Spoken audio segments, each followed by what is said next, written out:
غور کے ساتھ سورہ مومنون کی ان ابتدائی آیات پر غور کرنا چاہیے۔ رب فرماتا ہے قد افلح المؤمنون، تحقیق مومن کامیاب ہو گئے۔ کون سے مومن؟ الذین هم فی صلاتہم خاشعون، وہ جو اپنی نمازوں میں گڑ گڑانے والے ہیں، خشوع کے ساتھ، عاجزی کے ساتھ، انکساری کے ساتھ، ذوق کے ساتھ نماز پڑھنے والے ہیں۔ دیکھیں قرآن نے یہ نہیں کہا شروع میں کہ وہ لوگ اپنی نماز پابندی سے پڑھتے ہیں، بلکہ فرمایا وہ نمازوں میں عاجزی کرتے ہیں، وہ نماز میں خشوع کرتے ہیں، خضوع کرتے ہیں۔ نماز ہم بھی پڑھتے ہیں، ڈھیر سارے لوگ ہیں جن کا یہ مطالبہ ہے کہ میرا نماز میں دل ہی نہیں لگتا۔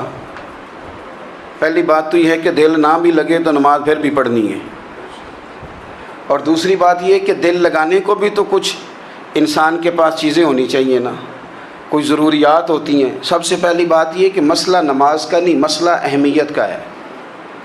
آپ نے اللہ تبارک و تعالیٰ کی ذات کی، رب کریم کے جلالت کی جتنی زیادہ اہمیت اپنے دل میں محسوس کر لی، اتنا ہی نماز کی طرف توجہ آپ کی بڑھ جائے گی۔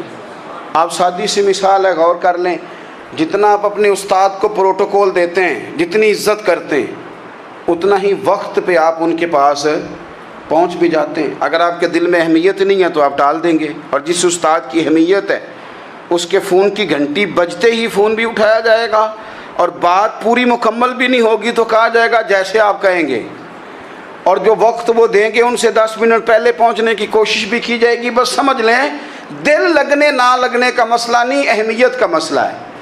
آپ جتنی اپنے مالک کی بارگاہ کی اہمیت سمجھ لیں گے، اتنا ہی وقت پہ مسجد آئیں گے، اتنا ہی شوق سے نماز پڑھیں گے۔ دوسری بات، نماز کے ترجمے پہ غور کریں۔ آپ یقین کریں اگر نماز کا ترجمہ ہمیں آ جائے نا تو ہمیں تو یوں لگے کہ ہم تو اپنے مالک کی بارگاہ میں عرض و معروض کرنے حاضر ہوئے ہیں۔ یہ سورہ فاتحہ ہی دیکھ لیں آپ، حضور فرماتے ہیں، رب فرماتا ہے سورۃ فاتحہ آدھی میری ہے آدھی میرے بندے کی ہے۔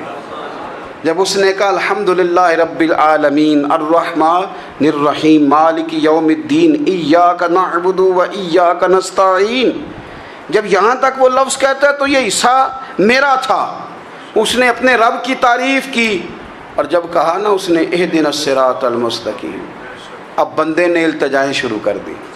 اس نے کہا کہ مالک بھی تو ہے، رحمان بھی تو ہے، رحیم بھی تو ہے، عبادت بھی تیری کرتے ہیں تو مدد بھی تو تجھی سے مانگنی ہے نا، اب مہربانی فرمانا اہدنا الصراط المستقیم، ہمیں سیدھا راستہ دکھا دے، صراط الذین انعمت علیہم، ان لوگوں کا راستہ دکھانا جن پر تو نے انعام کیا ہے، غیر المغضوب علیہم ولا الضالین، ان کے راستے پہ نہ چلانا جن پر تیرا غضب ہوا، جو گمراہ ہو گئے ان کے راستے۔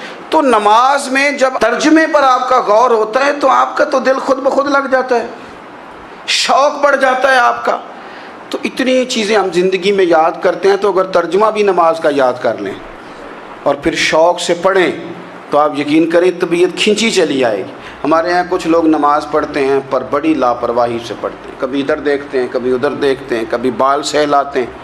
وہ میں نے دیکھا ہے سجدے جا رہے ہیں تو سیانے سیانے بندے کبھی کپڑے کو چھیڑ رہے ہیں کبھی جگہ کو چھیڑ رہے ہیں۔ میرے نبی کریم صلی اللہ تعالیٰ علیہ وسلم نے فرمایا ان لوگوں کا کیا حال ہے جو اپنی نماز میں نظریں آسمان کی طرف اٹھاتے ہیں، رکوع سے اٹھے تو اوپر دیکھنا شروع کر دیا، کیا حال ہے ان کا۔ اور پھر حضور نے ایک موقع پر تو سختی فرمائی، فرمایا جو نماز پڑھتے اپنی نظریں آسمان کی طرف اٹھاتا ہے وہ باز آ جائے، ورنہ ایسا نہ ہو کہ رب اس کی آنکھیں ہی چھین لے، وہ باز آ جائے اس کام سے۔ خشوع کے ساتھ نماز پڑھے، عاجزی کے ساتھ نماز پڑھے، اس کا دل لگا ہوا ہو نماز کے اندر۔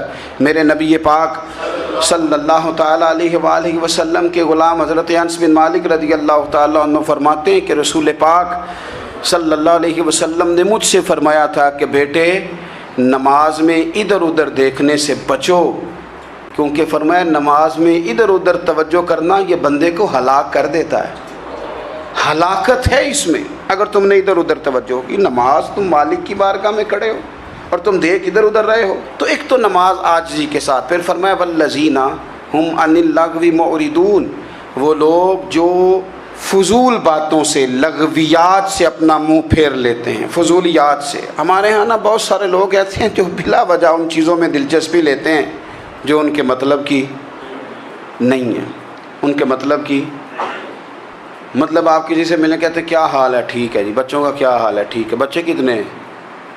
تو بھئی آپ کو جب پتہ ہی نہیں تھا کتنے ہیں تو حال کیوں پوچھا آپ نے؟ آپ کرتے کیا ہیں؟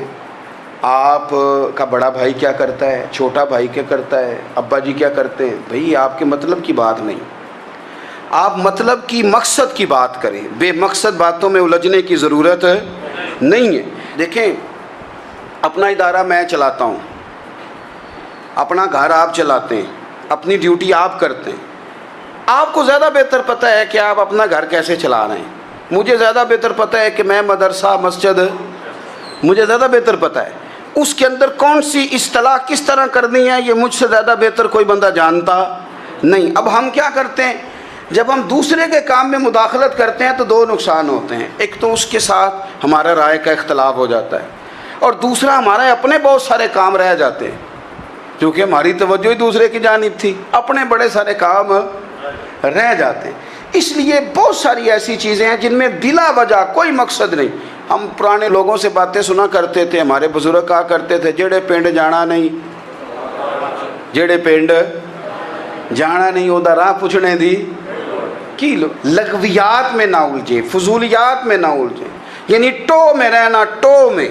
آپ یقین کریں میں نے پرسنلی طور پہ اس چیز کو محسوس کیا ہے کہ ہمارے بہت سارے اہم حقوق صرف اس لیے مس ہوتے ہیں کہ ہماری اپنے سے زیادہ توجہ سامنے والے پہ ہوتی، سامنے والے۔ میں نے دیکھا بڑے بڑے عجیب سوال اور بڑے بڑے انوکھے سوال، مطلب یہ کہ اتنی لمبی چوڑی، اور لوگوں کو بڑا پتہ ہوتا ہے یہ فلاں آدمی جو ہے اس کے بچے کتنے ہیں، وہ بیاہ کہاں پہ ہیں، کس کس علاقے میں ان کی شادیاں ہوئی ہیں۔ اتنی تفصیلات کی ہمیں ضرورت نہیں ہے۔